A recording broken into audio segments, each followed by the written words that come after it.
व्यक्ति मानकु आमे शामिल करिबारे सफल हेचु कि मो मतरे हां। अरिस्टोटल को मतरे जेपरि कहा जाय मनुष्य हेउची सामाजिक प्राणी।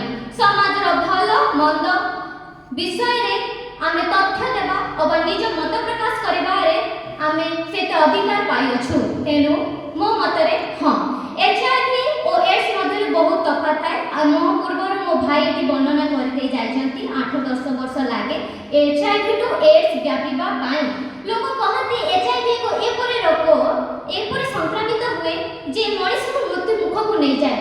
हां हे थाए किंतु एहा केवल ग्रामांचल रे चिंता भावना देखिबा को हेले ए जिंस हम देखिबा को पाइथौ। किंतु शहरांचल रे परिवर्तन एपरे हेलानी जे ए विषय रे बहुत आगे अछु। आमे मु एठी चारोटी विषय को आलोकपात करबा को चाहे।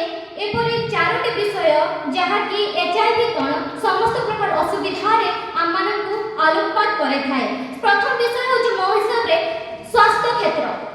स्वास्थ्य क्षेत्र रे भवानी पाटण रे मु कहिबी जेपरि एबे जेपरि उन्नति क्षेत्र रे चाली छि एचआईवी जदि हम देखिबा इंडिया रे जेपरि भारत रे कहा जाय 24 ऊर्ध्व लक्ष आक्रांत होई जदि सेही बडी मो भवानी पाटण रे 1400 लोक आक्रांत होई जदि मो तजर्मा ओ मो सर्वे अनुसार मु जे जिंस देखिबा को पाइछि। किंतु भवानी पाटण रे एबे से सब को नै विभिन्न प्रकार औषध दिया जाउछि जेपरि कि कहा जाय पारे पैरासिटामोल एंटीबायोटिक पेंटो एवं हमर जेपरि